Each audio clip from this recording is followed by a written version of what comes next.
ሰላም አለይኩም ወራህመቱላሂ ወበረካቱ። ውድና የተከበራችሁ የመውላላ ቻናል ቤተሰቦች እንዴት ናችሁ? ከኔ ሰላም አልሐምዱሊላህ። ያው እንግዲህ ዛሬ የማሳያችሁ የነቀር ብሪያኒ አሰራር ነው ማለት ነው። ጋር አብዛኞቻችሁ አረብ ቤት ያላችሁ ያው ነቀር ምን ማለት እንደሆነ ታውቃላችሁ። ያው እንግዲህ ያሳዘር ነው ከባህሪ የሚወጣ ነው። ይሄን ይመስላል። ብዙ ጊዜ አረቦች በጣም ነው የሚወዱት ማለት ነውና አንዴ እንደ ብሪያኒ ይሰራል፣ እንደገና ደግሞ እንደ ወጥም በኢዳም መልኩ ይሰራል ማለት ነው። እና ዛሬ የሚሰራው እኔ ብሪያኒ ነው ማለት ነው። እንደምታውቁት እንግዲህ በጣም ሽታ አለው። ሽታ ስላለው በደንብ መታጠብ አለበት ማለት ነው። በሎሚ በኸል በጨው በቃ በተለያየ ሽታ ማጥፊያ ነገሮችን አድርጋችሁ እንትን ማለት አለባችሁ። ካጸዳችሁ በኋላ በውሃ እንትን ብላችሁ ይሄ ምንድነው አንተከትኩታላችሁ ለተወሰነ ሰዓት ማለት ነው እንዲበስል። ከዛ ዳግም ውሃውን በፊታችሁ አጥባችሁ በምትፈልጉት አይነት ወይም በምትፈልጉት ሳይዝ ቆራርጣችሁ እዚህ ጋር እንግዲህ ሽንኩርትና ቲማቲም ነው። ከሽንኩርትና ከቲማቲሞች እስካሁን ምንም የጨመርኩት ነገር የለም ማለት ነው። ያው እንዳልኳችሁ ብሪያኒ ነው፣ ሩዝ ብሪያኒ ይሄ ምንድነው ዶሮ ብሪያኒ ወይም ደግሞ ስጋ ብሪያኒ እንደምንሰራው እንደ ማንኛውም ብሪያኒ አሰራር ነው የምንሰራው። ሽንኩርትና ቲማቲምን ዘይት እንዲሁም ደግሞ ነጭ ሽንኩርት እንደምታዩት እየጨመርኩ ነው። አሁን እንዳሉ ባህራቶችን ወይም ቅመማ ቅመሞችን እጨምራለሁ ማለት ነው።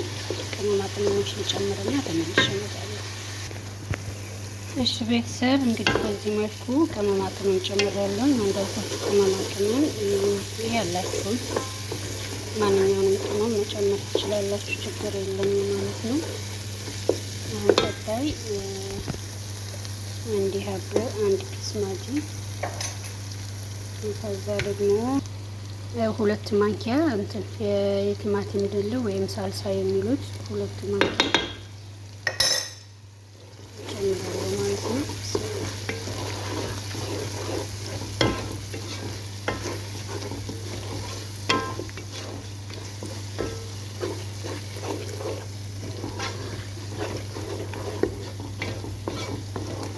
ያው ይሄን እንግዲህ ውሃ ጠብ እያደረኩኝ በደንብ አበስለዋለሁ። ያው ጣዕም እንዲኖረው በደንብ ከበሰለ በኋላ ነቀሩን ጨምረዋለሁ ማለት ነው።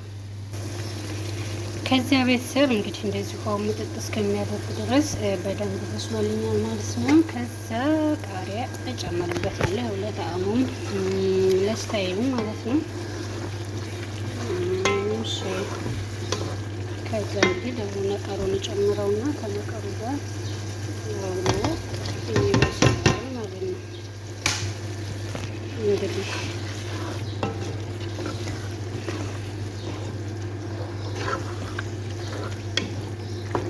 ይመስላል።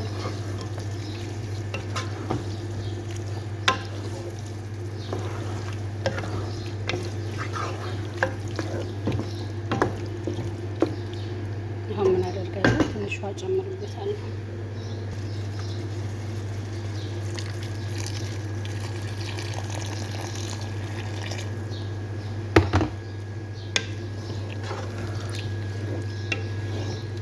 ያው ብሪያኒ ስለሆነ ውሃ መብዛት የለበትም። ብቻ ትንሽ የተወሰነ እንዳበስልልኝ እንደዛ አደርግና ከድነዋለሁ። ያው ይብሰል። እሺ ቤተሰብ እንግዲህ እዚህ ደርሷል ነቀራችን ማለት ነው። ያው በስሏል፣ እንግዲህ በቅቶታል። ምን ጨምር ያለሁኝ ካሳያችሁ በኋላ ትንሽ ሎሚ ጭማቂ ለጣዕሙ ጥሩ ነው። እንትን ብያለሁ ጨምሬያለሁ። ቀጣይ ደግሞ የምጨምረው ምናልባት ይህ ነገር ቤታችሁ ሊኖር ይችላል። ብዙ ጊዜ አረቦች ተምር ሂንድ ይሉታል ስሙን ማለት ነው። ተምር ሂንድ ነው የሚሉት። ይሄኛው ትንሽ የመኮማጠጥ ባህሪ ነው ያለው። ከዚህ ትንሽ እንደምታውቁ ጨምርበታለሁ። ያው ለጣዕሙ ኮምጣጥ እንደዛ ስለሚፈልጉ ሰዎች ማለት ነው። እንግዲህ ሰዎቻችሁ እንደዛ የማይፈልጉ ከሆነ ለመጨመር ትችላላችሁ፣ ግን ቢጨምሩ ጣዕሙ ቆንጆ ነው ማለት ነው። እዚህ ጋር ደግሞ እንደምታዩት ሩዜን እንትን ብያለሁኝ። ዘይትና ጨው ጨምሬ ያው በጣም ሳይበስል የተወሰነ፣ ምክንያቱም ገና አሁን ስለምናበስለው በጣም መብሰል የለበትም። በዚህ መልኩ ሩዜን ጥጄ አንጠፍጥፌዋለሁኝ ማለት ነው። እዚህ ግማሹን አደርጋለሁ። እሺ ቤተሰብ ሩዙን በዚህ መልኩ ግማሹን አድርጌያለሁ ማለት ነው። ግማሹ እዚህ ግማሹን እዚህ አድርገዋለሁኝ። ቀጣይ ነቀሩን አደርገዋለሁ ከላይ ማለት ነው። እሺ ቤተሰብ እንግዲህ እንደዚህ አድርጌ ጨምረዋለሁ ከላይ ማለት ነው። ከዛ እንትን ብግዱንስ ወይም ኩስበራ ፍሬሽ ካላችሁ አላችሁ። እኔ ያው ብዙ ጊዜ እንትን እንዳይበላሽብኝ ከትፌ ፍሬዘር ነው የማስቀምጠው ቆራርጬ። ለዛ ነው ያው በዚህ መልኩ ፍሬ እንትን ብግዱንስ ወይም ኩስበራ ሽበት እኔ ቤታችሁ ያለውን ትጨምሩበት አላችሁ።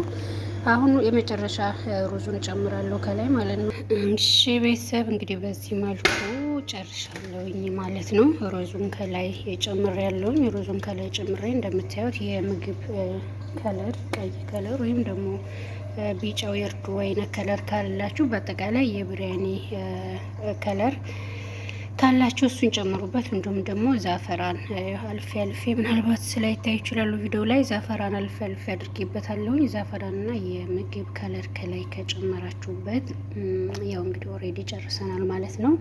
አሁን የሚቀረን ምንድን ነው? እንከር ነውና ለ30 ደቂቃ ለ20 ወይም ለ30 ደቂቃ ከስር ጋዙን በትንሹ አድርጋችሁ ማለት ቅንስ አድርጋችሁ ከ20 እስከ 30 ደቂቃ ድረስ ታቆይቷላችሁ። ያው የእንትኑ የነቀሩ እንትን መረቅ ወይም ውሃ ስላለው እሱም በደንብ ምጥጥ እንዳደርገውና እንደበስል በቃ ከርናችሁ ታስቀምጡታላችሁ ማለት ነው። ያው ከዛ በኋላ እንግዲህ አበቃ ለማቅረብ ወይም ደግሞ ለመበላት ዝግጁ ነው ማለት ነው። እንግዲህ ያው መልካም ምግብ ያው እንግዲህ ይህንን እኛ አበሾች አንበላም አንወድም። ያው እንግዲህ የግድ ስራችን ስለሆነ እንሰራለን። ያው ስራ ነው፣ ሀራምም አይደለም፣ ችግር የለም። እንግዲህ ያው ወቅቱ ረመዳን ነው። አላህ ጾመን የምንጨርሰው ያድርገን፣ በሰላም ለሞቱ ያድርሰን፣ በሰላም እንደወጣን በሰላም ለሀገር ለምድራችን ያብቃን እያልኩኝ ነው ቪዲዮውን በዚሁ ዘጋለሁ። እንግዲህ ሰላም አለይኩም ወረህመቱላሂ ወበረካቱ። ሰብስክራይብ፣ ላይክ፣ ሼር ማድረጋችሁን አትርሱ።